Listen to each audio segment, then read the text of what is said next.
Salutare tuturor și bine ați venit pe canalul Rotary Crochet. În acest tutorial, vei învăța cum să croșetezi piciorușul simplu, denumit uneori și picioruș scurt și care este primul dintr-o serie de 5 ochiuri de bază încroșetat. Majoritatea modelelor croșetate se bazează pe aceste 5, fie prin combinarea lor, fie prin utilizarea unor diferite tehnici.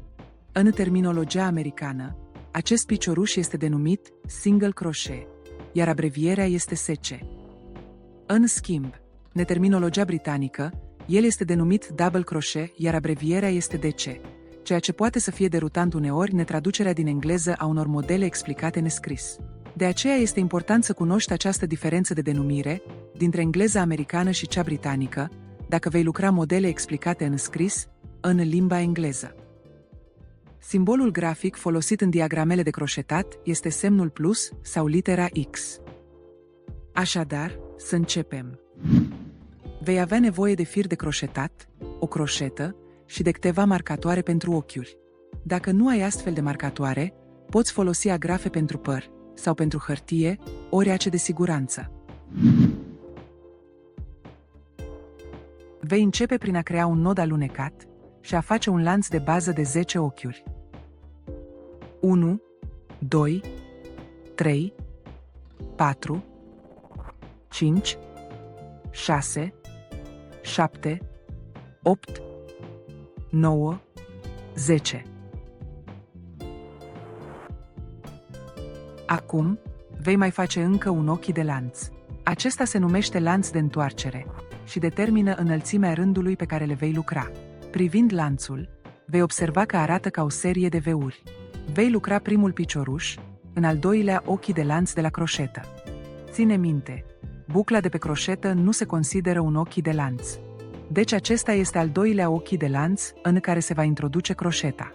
Prinde lanțul din spatele acestui al doilea ochi de lanț, între degetul mare și degetul mijlociu, și introduce croșeta pe sub bucla superioară. Acum rotește croșeta în sus, JTU, rotește croșeta în jos și trage firul prin buclă. Vei avea două bucle pe croșetă. Mută degetele pentru a prinde la baza acestor două bucle. Rotește croșeta în sus, JTU, rotește croșeta în jos și trage firul prin ambele bucle. Acesta este primul picioruș simplu croșetat. Îți sugerez să plasezi un marcator la începutul fiecărui rând, după ce ai lucrat primul picioruș simplu, cel puțin pentru o perioadă de timp, până te obișnuiești să distingi ultimele ochiuri la sfârșitul rândurilor. Voi folosi o agrafă pentru hârtie ca să-ți arăt cum se procedează. Agrafa se introduce prin spațiul dintre lanțul de întoarcere și piciorușul lucrat. Ok, după ce ai plasat marcatorul, lucrează în următorul ochi de lanț.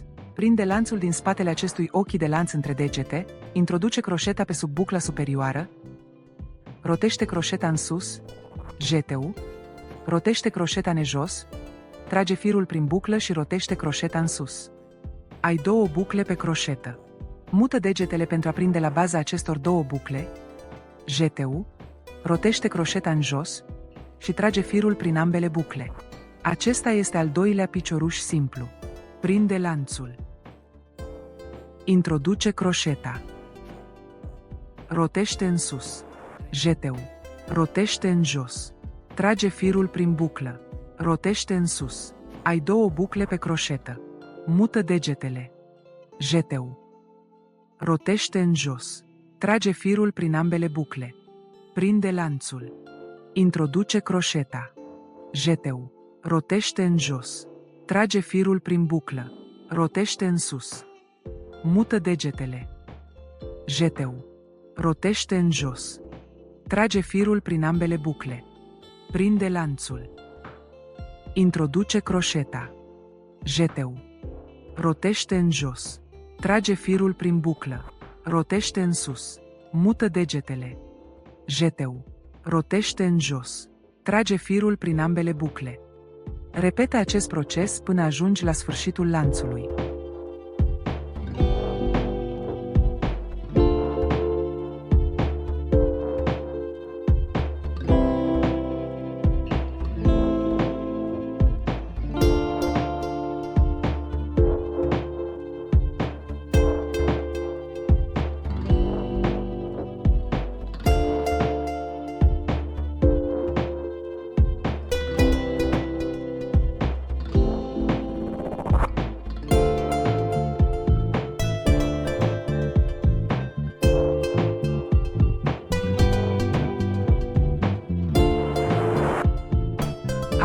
face ultimul picioruș simplu din acest rând. Prinde nodul din spatele ochiului de lanț între degete, introduce croșeta, rotește în sus, jete-ul, rotește în jos și trage firul prin buclă. Rotește în sus, mută degetele, jete-ul și trage firul prin ambele bucle. Acum ai terminat primul rând de piciorușe simple. Ce vezi în fața ta este fața lucrului, numită și partea bună. După ce ai lucrat câteva rânduri, pentru a ști pe care parte ești, ca ghidaj, vei avea capătul firul în stânga ta atunci când lucrezi pe partea din față.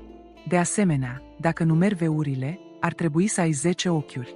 Așadar, indiferent câte rânduri lucrezi, ar trebui să ai întotdeauna același număr de ochiuri pe fiecare rând.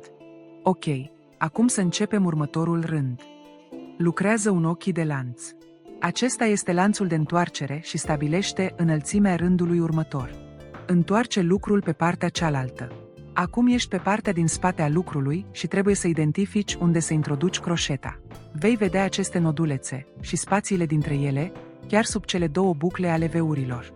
Așadar, acestea sunt spațiile unde se va introduce croșeta.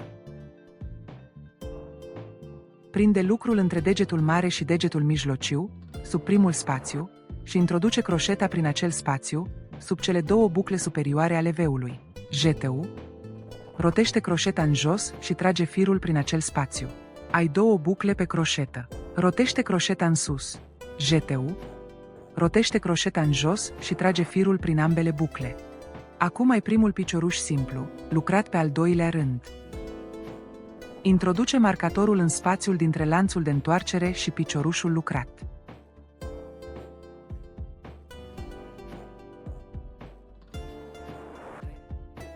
Prinde lucrul între degete, sub spațiul dintre următoarele două nodulețe, introduce croșeta prin acest spațiu, rotește în sus, jete-ul, rotește în jos și trage firul prin acest spațiu. Jete-ul, rotește croșeta în jos și trage firul prin ambele bucle. Continuă acești pași până la sfârșitul rândului.